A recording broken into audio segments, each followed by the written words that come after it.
Mesdames et messieurs, Seigneur, nous allons demander la plénitude du Saint-Esprit aujourd'hui. Nous allons prier pour demander la plénitude du Saint-Esprit. Laisse-moi te dire, sans le Saint-Esprit, nous ne pouvons rien faire. Bien-aimé, Pierre, avant le Saint-Esprit, il était incapable de témoigner Jésus devant une seule femme. Mais les mêmes Pierre, après le Saint-Esprit, qui avait la capacité, l'onction de se lever pour parler de Jésus devant 5000 hommes. Sans le Saint-Esprit, tu n'auras pas la capacité de servir Dieu. Sans le Saint-Esprit, tu te sentiras toujours faible, moindre que les autres. Sans le Saint-Esprit, tu te sentiras toujours incapable de servir ton Dieu. Mais avec le Saint-Esprit, avec l'onction de Dieu, tu te sentiras capable de parler, de déclarer et de servir ton Dieu. Voilà pourquoi les disciples, avant le Saint-Esprit, ils avaient abandonné Jésus pour fuir et retourner dans leur travail habituel. Pierre avait même retourné dans le monde. Pourquoi?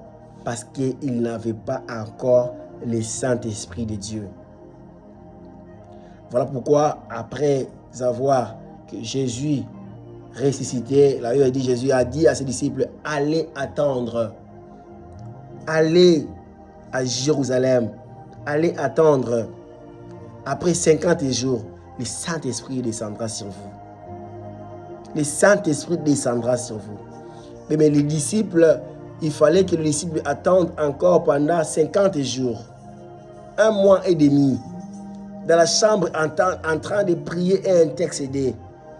Demandant à Dieu de leur revêtir d'une capacité, d'une onction qui va leur donner le courage de sortir et de parler de Jésus. Bien-aimé, ils priaient pendant 50 jours dans la chambre haute, demandant le Saint-Esprit de Dieu. Et le 50e jour, il m'a dit, le Saint-Esprit était descendu sur eux dans une forme de feu. Mais tous étaient remplis de la présence de Dieu, remplis de l'onction de Dieu. Ils commençaient à parler à d'autres langues. Bien le Seigneur, et à partir de ces jours-là, les disciples avaient reçu la capacité de parler de Jésus, de témoigner la grandeur de Jésus. Mais après ce jour-là, 50e jour de prière, les disciples, enfin, ils avaient eu le courage, parce qu'ils avaient peur de sortir, de témoigner Jésus, parce que la loi était sortie, qu'ils vont être lapidés. C'est lui qui parlera du nom de Jésus.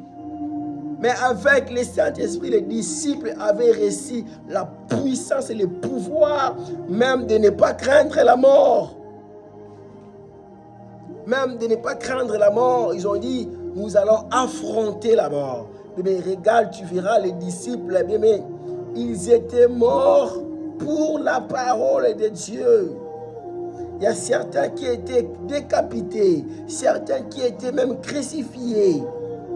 Ils avaient accepté de mourir pour Jésus. Pourquoi? Parce qu'ils étaient remplis de la plénitude du Saint-Esprit de Dieu. Tu as besoin de l'Esprit de Dieu dans ta vie, bien le Seigneur. Tu as besoin de cette capacité d'en haut. Tu as besoin de cette onction qui vient d'en haut. Bien-aimé, tu n'arriveras pas à parler de Jésus sans avoir été rempli de la plénitude de l'Esprit Saint. Bien-aimé, le Saint-Esprit de Dieu, c'est une personne vivante. Ce n'est pas une puissance, ce n'est pas une colombe ni un vent. Bien-aimé Seigneur, le Saint-Esprit, c'est ton compagnon de service. C'est une personne que Dieu a envoyée pour t'accompagner de ton service. Ça veut dire que si tu vas servir Dieu, le Saint-Esprit sera là pour t'accompagner. Il s'appelle une personne vivante. Le Saint-Esprit, c'est une personne. C'est une personne qui marche qui parle, qui sent, qui écoute. Voilà pourquoi la Bible dit, n'attristez pas le Saint-Esprit de Dieu qui est en vous. Le Saint-Esprit aussi sent triste. Le Saint-Esprit sent aussi la joie. Le Saint-Esprit sent triste. Il sent aussi la joie. Quand quelqu'un marche de la sainteté, il craint Dieu, il prie. Le Saint-Esprit est dans la joie. Quand quelqu'un marche de l'impureté, tu es en train d'attrister le Saint-Esprit de Dieu. Le Saint-Esprit de Dieu, c'est une personne. C'est une personne qui parle. C'est une personne qui écoute. Voilà pourquoi on l'appelle l'esprit d'enseignant. Il veut dire le Saint-Esprit, c'est les vrais enseignants. C'est lui, quand il va venir, là, il va dire, il vous enseignerait des choses cachées. Jésus a dit que l'Esprit de Dieu va vous enseigner des choses que moi, je n'ai pas enseignées. Le Saint-Esprit de Dieu va vous rappeler des choses. C'est un esprit qui va vous rappeler. C'est quelqu'un qui va venir chez vous pour vous dire, Gédéon, regarde, dans l'année 2021, Jésus t'avait dit ça. Parce que tu avais oublié, le Saint-Esprit est capable de rappeler les promesses de Dieu. Car Jésus a dit, quand le Saint-Esprit viendra, il va vous rappeler tout ce que je vous ai annoncé. Ça veut dire que le Saint-Esprit, c'est quelqu'un qui est à côté de toi, qui te dit, Gédéon, regarde à 2000 ans, Dieu t'avait dit ça, mais tu as oublié. Et regarde cela maintenant en train d'accomplir. Le Saint-Esprit, c'est quelqu'un qui va venir toujours à côté de toi pour te parler des bienfaits de l'Éternel. Qui va venir toujours à côté de toi pour te révéler les secrets de Dieu. Ça veut dire, qui connaît les secrets de Dieu? Qui connaît le cœur et les pensées de Dieu? Si ce n'est que son esprit. Qui connaît ce que Dieu réfléchit? Qui connaît ce que Dieu pense pour demain? Si ce n'est que l'esprit de Dieu qui est en Dieu. Le Seigneur, Dieu a mis en toi son esprit. Qui connaît les pensées de Dieu, c'est son esprit. Voilà pourquoi si tu as l'esprit de Dieu, c'est possible de connaître ce que Dieu réfléchit. Si tu as l'esprit de Dieu, c'est possible de savoir les pensées de Dieu, de connaître ce que Dieu réfléchit en ce moment. Oh, c'est toujours intéressant. C'est toujours intéressant de savoir ce que Dieu pense.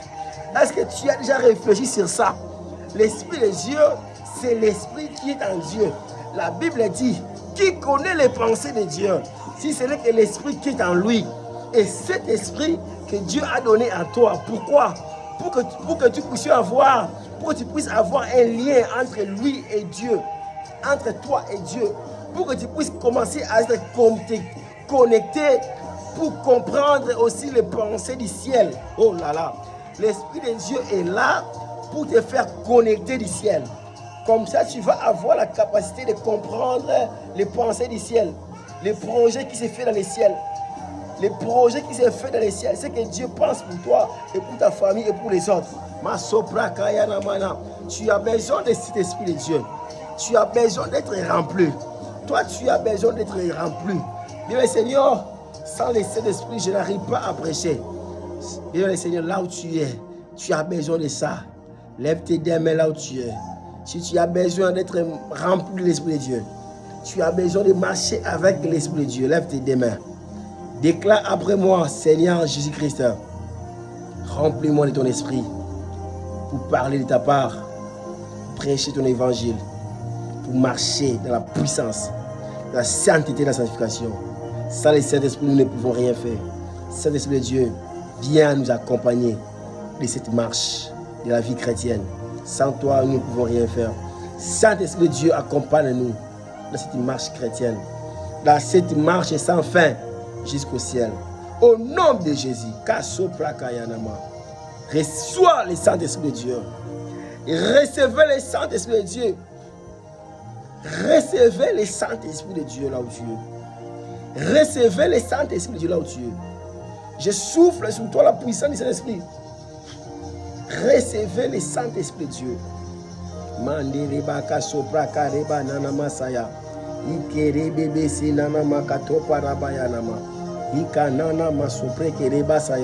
Jésus, merci pour ton esprit, Seigneur. Merci pour ton esprit, Seigneur. Que ton esprit donne la force, Jésus. Au nom précieux de Jésus. Tu es béni. Si tu as besoin